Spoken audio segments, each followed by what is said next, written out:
The stroller she pushed was bright yellow. I remember that first. It had tiny suns printed all over the fabric, and the baby inside was asleep, mouth hanging open like he hadn't a care in the world. Neither did she, apparently, until she saw me. She didn't notice right away. She was by the smoothie stand ordering something with chia seeds. I could tell because I heard her say it, extra chia, please. Like she'd never screamed at me for buying the wrong almond milk 2 years ago. I stood behind a row of overpriced massage chairs, clutching a stupid microwave box, frozen. I should have walked away, but instead, I stared like some pathetic deer staring down headlights that looked a whole lot like my ex-wife's eyes. Then it happened. She turned, her head tilted first, casual. Then her eyes caught mine and everything shifted. I wish I could describe it. The way her lips stopped moving mid-sentence. The way the color in her face vanished so quickly, I thought she might faint. She looked like she'd seen a ghost. I felt like one. My hoodie was damp from rain. I hadn't shaved in a week. My left shoe was untied. Meanwhile, she looked like a lifestyle blog. Wavy hair, oversized cardigan, smile that had just been real, now twitching into panic. I hadn't seen her in 748 days. Yeah, I counted. And there she was holding the baby she made with him. She said something. I couldn't hear it. My ears were ringing. It might have been L or oh my or maybe just a breath, but I knew what she was thinking. What is he doing here? I wanted to laugh. What was I doing there? That mall had been our escape on rainy Sundays. The frozen yogurt place was still there, where she used to beg for double maki. I remember the exact corner where she once kissed me between the escalators, whispering, "Promise we'll never fall apart." She broke the promise in the middle of a Wednesday afternoon. She hadn't texted, hadn't called, just disappeared, left behind a house with 2 toothbrushes still in the cup, her wedding ring on the coffee table, and a voicemail that began with, "Please don't be mad," and ended with, "I am not coming back." And yet, here she was alive, blooming, complete with his child. I didn't approach. Not yet. I watched her pick up her drink, bounce the baby gently, and glance around nervously as if I might vanish if she blinked hard enough, but I didn't. I stepped forward. She saw me move, and her body stiffened like I'd drawn a weapon. The baby stirred. The stroller will squeak as she backed an inch. My voice cracked when I finally spoke. Not some clever comeback or biting insult. No, just a single question. Soft and flat. "Is that him?"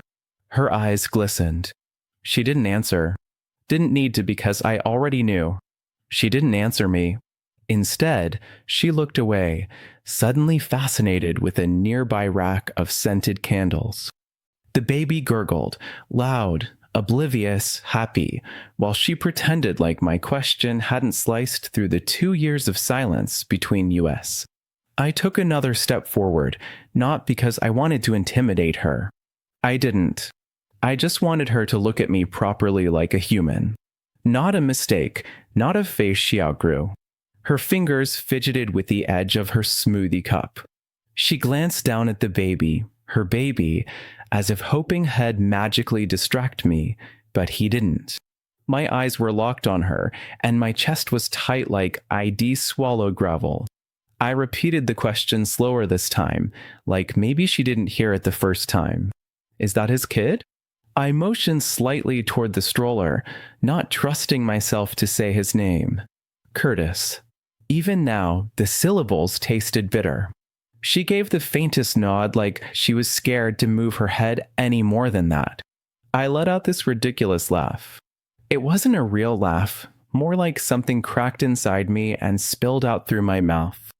A couple passing by turned their heads. Mallory shrank a little into her oversized sweater, clearly wishing the floor would open and swallow her. So I said, too loud now, my voice bouncing off the tiled walls of the food court, "You did it. You actually built a family with him." I looked down at the kid again. He had her eyes huge and blue and a little too knowing. Guess I was just a warm-up act. Please don't, she said finally, her voice thin, worn, like an apology that had aged poorly. She still didn't call me by name. Not Elwood, not even you. Just don't. Like I was a threat or worse, an echo. I wanted to scream. I wanted to break something small and meaningless like a phone charger or a food tray. Instead, I stared at her and asked, why do you do it like that? Just leave. No goodbye, no warning. You didn't even tell me in person. Her mouth opened, but nothing came out. She looked genuinely speechless. I imagined this moment so many times in the shower, in traffic, lying awake on my deflated air mattress. I had drafted 1,000 perfect lines, but none of them prepared me for this awkward, suffocating silence. My chest ACHD. I realized I hadn't taken a breath in almost 20 seconds. I didn't think you'd let me go, she finally whispered. You always clung to things. She gestured vaguely like I was a bad habit she'd kicked. I wanted to say something clever, something final, but what came out was a pitiful whisper. I was your husband. And she flinched. That word husband hit her like a slap. She looked down again, her hand automatically rocking the stroller back and forth. The kid began to fuss, not crying yet, just fidgeting.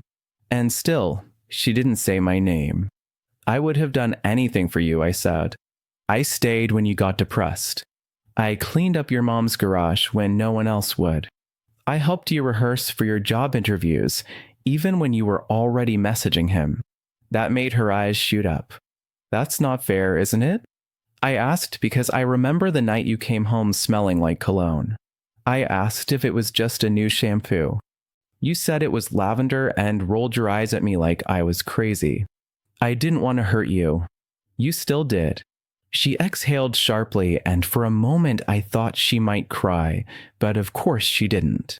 Mallory had always been good at keeping it together in public. Me? I was the guy who once sobbed in a Walgreens parking lot because they were out of those orange-flavored cough drops she liked.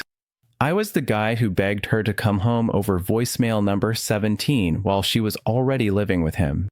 Now I stood here in the mall holding a box with a microwave I didn't even want, talking to the woman who used to say forever in her sleep while her new child tried to shove a plastic giraffe into his mouth. And then she said the worst thing she possibly could have. You look different. That was it. Not I am sorry. Not you didn't deserve it. Just different, like I was a hairstyle or a furniture arrangement. I wanted to disappear. So I did something I didn't plan. I turned around and walked away. Not dramatically. Not with some epic line or middle finger in the air. I just left, box in hand, shoulders hunched. I walked past the candle display, past the pretzel stand, out the automatic doors into the gray afternoon drizzle. And as they slid shut behind me, I realized something strange. For the first time since she left, she was the one watching me leave. I thought that would be the end of it. Just walking away, letting the glass doors slide shut behind me like curtains after a humiliating performance. I didn't expect anything else from her. I certainly didn't expect the sound of quick footsteps splashing through puddles behind me. Elwood, wait. It was the first time she had said my name in over 2 years. I froze under the awning outside the mall, gripping the box tighter like it might keep me grounded. I didn't turn around. She caught up, breathless, one hand shielding her eyes from the rain, the other pressing her cardigan closed over her chest. The stroller, thank God, was still inside. I think she left it with one of those kiosk workers. Or maybe she didn't care. I don't know. I couldn't stop staring at the parking lot, the gray sky above it, the thin thread of steam rising from the pavement. She stood beside me in silence for a few seconds, her breathing the only sound between us. You didn't look okay, she said quietly, like that somehow made her the hero of the scene. Like following me out into the drizzle meant something more than 2 years of nothing. I just wanted to check on you. You want to check on me? I said, finally turning to face her. After you erased me from your life like I was a typo? That's not what I did. You ghosted me, Mallory. I left a letter. You left a document with bullet points. She flinched again. I almost felt bad. Almost. Her hair was damp now, her mascara slightly smudged under one eye. For a moment, she didn't look like the polished woman from Instagram. She looked like someone caught in the act of remembering everything she tried to forget. And I realized maybe she wasn't here for me. Maybe she was here for her guilt. I couldn't face you, she said finally, her voice almost lost to the wind. You would have talked me out of it. That hit harder than I expected. You're damn right I would have, I said, my voice cracking at the edges. Because I believed in US, because I thought you were just tired or confused. I didn't think you were building a whole other life with someone who drinks his coffee out of a mason jar. She laughed then. A real tiny laugh. It made me sick. You still do that thing? She said, wiping under her eye. What thing? Make jokes when you're breaking. And just like that, I hated her again. Not in the dramatic movie ending way. It was quieter than that. Like hating someone for knowing you too well after they've stopped deserving to. I turned back to the lot, the wind pushing drizzle into my face. My hoodie was soaked through. Why do you really come out here? I asked without looking at her. You wanted to make sure I am not going to throw myself into traffic or just check if I still wear sad shoes. She didn't answer at first. I almost thought she'd finally walk away. But then quietly she said, I had a dream last month. You were standing at the end of a dock. You didn't look at me.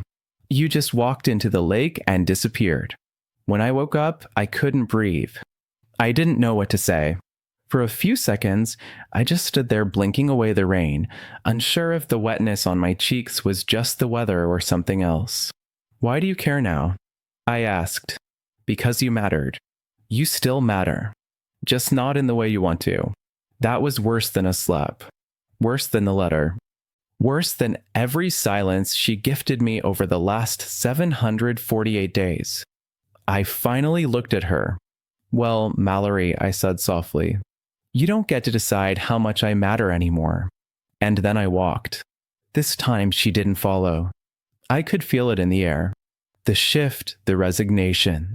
Maybe she finally understood that you can't circle back after carving someone out of your life with surgical precision. You don't get to mourn what you murdered slowly. I reached my car, put the microwave in the passenger seat, and sat behind the wheel with my hands trembling. In the mirror, I could still see her standing there in the rain, but she didn't move. She just watched me drive away. I thought that would be it. A final scene, curtains down, her watching me from under that leaking mall awning while I drove away with the saddest microwave in North America beside me. But this story refuses to end where I need it to. I learned it the hard way. 3 days later, when I got a letter in the mail with no return address, no envelope, just a folded paper shoved inside a torn greeting card sleeve with cartoon raccoons on the front. It looked like it had been written in a rush, the pen barely keeping up with the thoughts, but the handwriting was familiar, slanted, sharp, Mallory's, and across the top, scrolled above the first sentence, were 5 words I wish I never read. You don't know the half.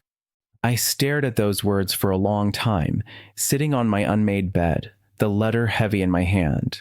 The microwave still wasn't unpacked. I hadn't eaten anything except dry cereal since the mall. And now she was writing me cryptic notes like this was some sort of treasure hunt or a trap. The first line, Curtis was never supposed to be permanent. My stomach turned. What was that supposed to mean? A fling? A placeholder? The father of her child was temporary?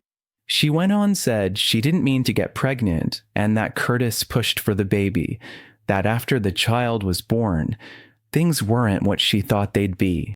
His charm, the laughs, the late night energy, it all fizzled once real life set in. She talked about how he changed, how he started drinking more, how he stopped listening, how he once vanished for 2 days and came back with a black eye and no explanation. And then came the part that made me sit up. Eve never told anyone this. But when I left you, I was already 3 months pregnant, and I wasn't sure it was his. My hands started shaking so hard the paper crackled. I had to set it down and walk away. I paced the apartment like a trapped animal. 3 months? 3? That would mean there's a real chance. No. That couldn't be. I went back to the letter. Curtis didn't ask questions when I told him. He wanted the idea of a child more than the truth. He said if we didn't know for sure, would just say it was his, and I was too ashamed to stop him. I wanted to bury it. I convinced myself it was his. And maybe it is, but I don't know. And now I can't stop wondering. I dropped the letter.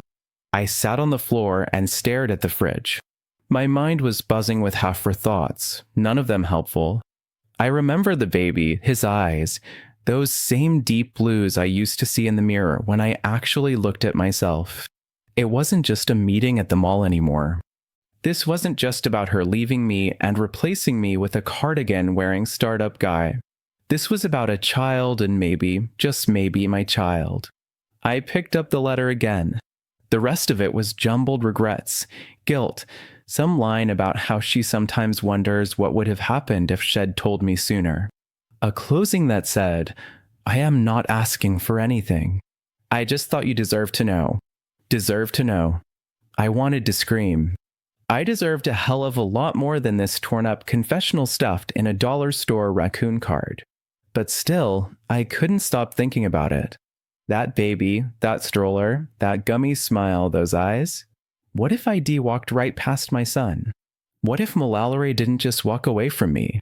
What if she took my child with her? I didn't sleep that night. Not a single minute. I sat on the edge of my bed in the same clothes I wore to the mall, rereading her letter until the words lost meaning. He might be yours. That line looped in my head like a song I didn't ask for. It wasn't just the betrayal anymore. It was something much deeper. I might have lost a child I never knew I had. And worse, he might have been sleeping under another man's roof for the last 2 years, calling him dad. By sunrise, I was pacing the hallway like a lunatic. I pulled out my old laptop, the one with food crumbs under the keys and stickers from when Mallory thought she wanted to start a blog, and opened a new tab, paternity test, without mother's consent.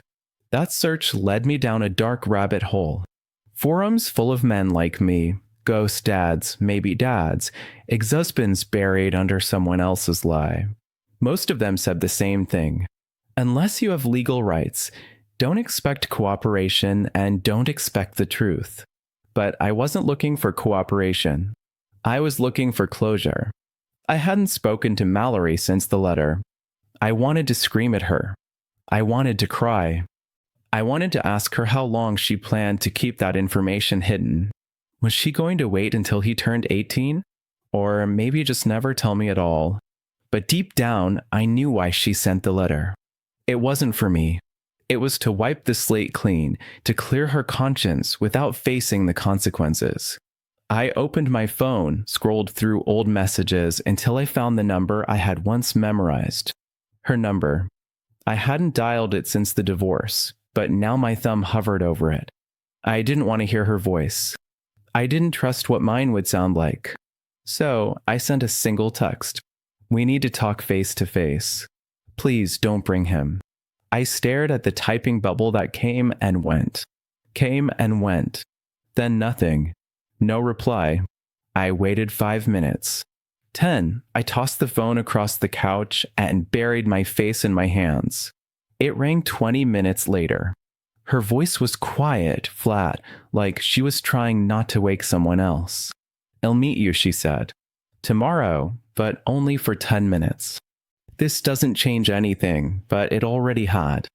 The next day, we met at a park bench just outside the neighborhood where we used to live, neutral territory. She wore sunglasses even though it was cloudy. She looked tired. Her hair wasn't done, and she had a stain on her sleeve. It was the first time in years she looked imperfect. Strangely, that made her feel real again. I got right to it. I want a tust. She didn't answer at first. She just picked out a loose thread on her sleeve and said, "I knew you'd say that." So, she exhaled. "What do you want me to do, Elwood?" "Just take him to a lab and tell Curtis." "What?" "Surprise. The kid might not be yours?" "Curtis doesn't matter." "I do. That's not fair. None of this is fair. I spent 2 years grieving a woman who never even buried me properly. And now you're telling me I might have missed my own son's first steps, first words. Stop it." "Why? Because it hurts?" "Good." She looked away. Her hand trembled slightly, and I could tell she wanted to cry. But again, she didn't. I always hated that about her. That ability to wall off everything, to blink once, smile tightly, and pretend the ground wasn't crumbling beneath her. "I didn't want to destroy anyone's life," she said. "You already did." Silence. Then, just when I thought the conversation was over, she pulled something from her coat pocket.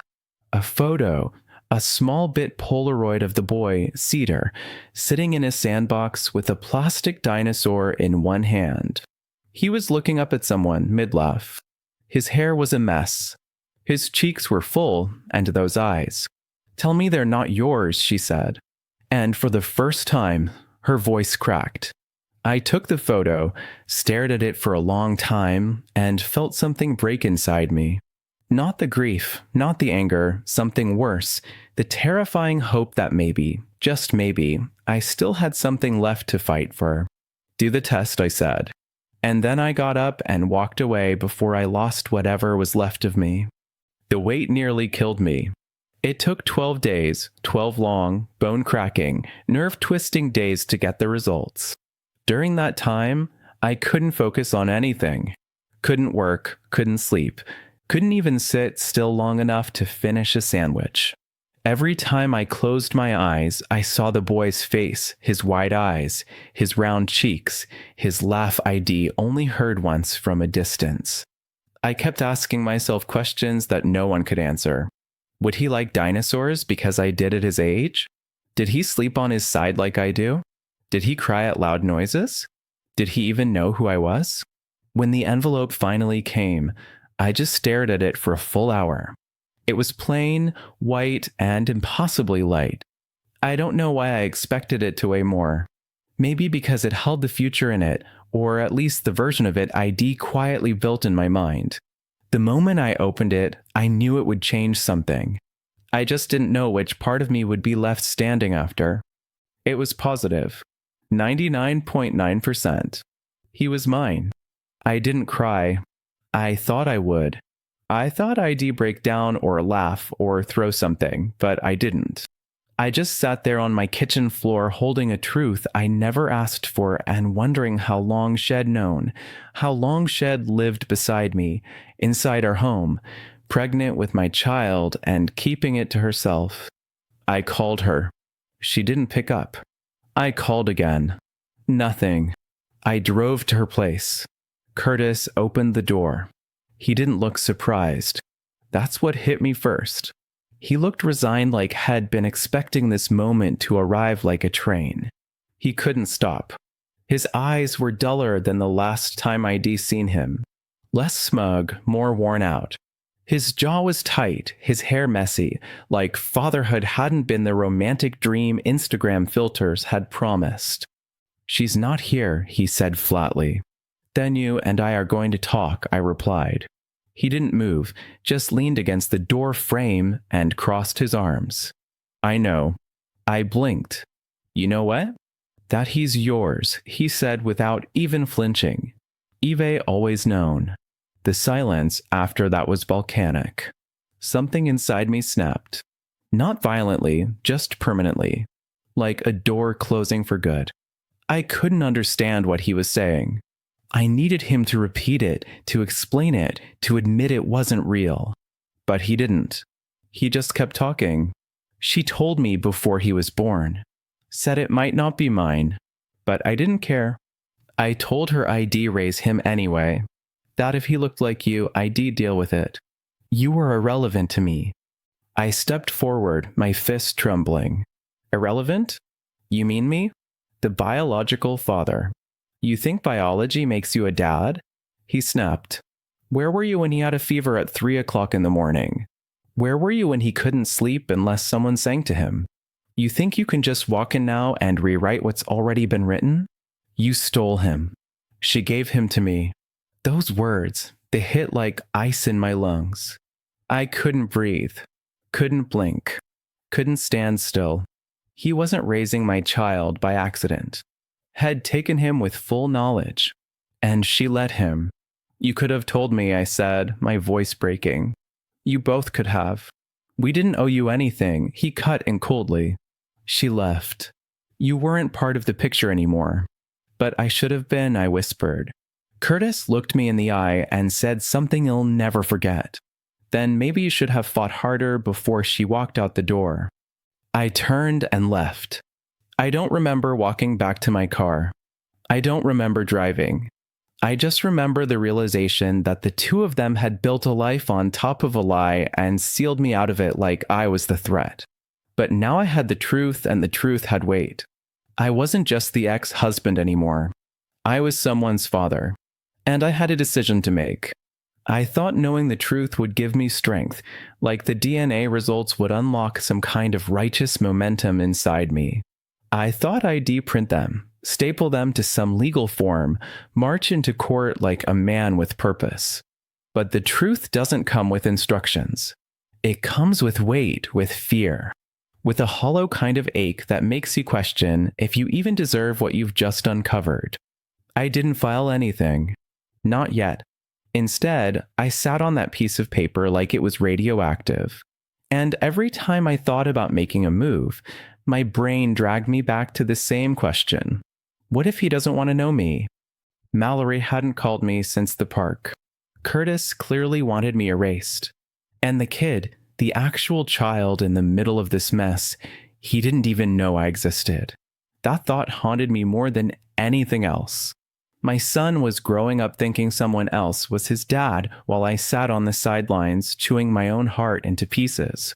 And yeah, I know how pathetic that sounds. I hate it too. But one morning, 3 weeks after that park bench meeting, I made a decision. Maybe not the right one. Definitely not the strong one, but the only one I could live with. I wrote a letter, a real one, handwritten. No raccoons, no typing, just me, ink, and every ounce of nerve I had left. It wasn't dramatic, no threats, no legal jargon, just honesty. I told her I wasn't coming to ruin anything. I just wanted to meet him one time. No expectations, no pressure, just a conversation, a moment, a window. She replied 2 days later, one line. Saturday, 11 a.m. at Marlow Park. Come alone. The minute I pulled into that lot, I felt like I was trespassing in my own dream. The sun was out, mocking me with its cheerfulness. Families dotted the grass, kids on swings, parents with coffee cups and forced smiles. I parked far from the playground and walked in slow, unsure steps, scanning faces. And then I saw them. Mallory sat under a tree, her knees pulled up to her chest. She looked smaller than I remembered. Next to her in the grass sat a boy with a red toy truck in one hand and a juice box in the other. Cedar, my son. He didn't look up when I approached. Mallory did. No wave, no smile, just a shallow nod. I crouched beside them, not too close. Heart pounding in places I didn't know had rhythm. Hi, I said softly. Cedar looked up. Big blue eyes. My eyes. Who's that? He asked. Mallory hesitated. That's an old friend. Friend of yours? He asked her. Then looking at me directly for the first time, added, You don't look like a friend. You look like a stranger. That word hit me in the throat. Stranger. That's what I was. A stranger to my own blood. I forced a weak smile. Well, yeah, I guess I do. Do you have trucks? He asked, pointing to the one in his hand. Used to, I replied. Not as cool as that one. He inspected me. 3 seconds of absolute silence. Then he returned to his juice. Mallory didn't speak. Neither did I. We just sat there. 3 broken people arranged like a mistake no one wanted to claim. I watched him play for 20 minutes. Asked him 2 questions. Got 3 answers. At one point, he looked up and said, "Your shoelace is weird." And that was the most direct connection we had. Then Mallory stood up, dusted off her jeans, and said, "Okay, time to go." I didn't argue, didn't beg, just nodded and stood slowly. As she packed his things, I crouched beside him once more and whispered, "Maybe I'll see you again sometime, buddy." He didn't respond. But as they walked away, just before they turned the corner, he looked over his shoulder and yelled one word. "Bye, stranger." I stood there frozen. That word again. Stranger. It echoed in my chest like a closing door. I had met my son, and I was nothing more than a visitor in his story. A week passed after that morning in the park. I couldn't stop hearing that word stranger. I heard it in my dreams, in the kettle whistle, in the spaces between thoughts. It wasn't meant to be cruel. He was just a kid calling things what they were. And the truth is, he wasn't wrong. I was a stranger. A ghost that drifted into his sunny world and left a shadow on the grass. But even ghosts remember the way sunlight feels. I didn't reach out again right away. I told myself not to push it. Let her breathe. Let him breathe. I convinced myself that the moment I had, those 20 minutes watching him push toy wheels through the dirt, had to be enough. But grief isn't always loud. Sometimes it just sits there in your chest, quiet and heavy and waiting. And then 4 days later, my phone buzzed. Mallory. 1 line. Cedar keeps asking when the man with weird shoelaces is coming back. I read it over and over thinking maybe I was misreading it, but I wasn't. That was my invitation, or at least an opening. So we tried again. Same park, different spot. I brought him a toy fire truck red with working sirens. He lit up when he saw it. Not for me necessarily, but for the fire truck, and that was enough. He asked me what noise real fire trucks make. I did a stupid over-the-top wailing impression, and he laughed so hard he dropped his juice box on the grass. The second meeting lasted an hour. The third almost 2. By the 4th, he started calling me Fire Truck Guy. I took it. I held on to that nickname like it meant something sacred, because in a way it did. I was no longer a stranger. I was a thing, a part of his vocabulary, his memory, his Saturday. Curtis didn't like it. I saw it in his face one day when he came to pick Cedar up. We didn't speak. We just nodded. Civil, careful, like 2 men holding opposite ends of a very fragile thread. I could see the uncertainty in his eyes, maybe even fear. But I didn't come for revenge. I didn't want to destroy his role. I just wanted my own. And surprisingly, Mallory understood that. She began inviting me to more than just the park. Play centers, story time, a science museum. Cedar liked rockets. He liked ketchup on everything. He hated loud toilets and loved bubble wrap. Every week I learned something new about him. And every week I feared it would all get taken away. But it didn't. It kept growing slowly, unevenly, like something planted too late in the season, but determined to bloom anyway. And one afternoon, while we were sitting on the floor of a bookstore, flipping through a picture book about sea turtles, he leaned against my arm and said softly without even looking up, "You feel like a dad." I didn't respond right away. I couldn't. My throat closed. My heart dropped. I blinked too fast and hoped he didn't notice. But he did. "Are you crying?" he asked. No, I coughed. "I am allergic to turtle books." He laughed, shook his head like I was ridiculous, and kept reading. That moment, that single sentence, stitched something inside me that I thought would always stay torn. We're still figuring it out. There's no rule book for this kind of thing. I don't know what to call our arrangement. I don't know what the future holds. But now when he sees me walking up the sidewalk, he doesn't say stranger. He runs at me full speed, arms wide, shouting something else entirely. Daddy. And every single time I catch him,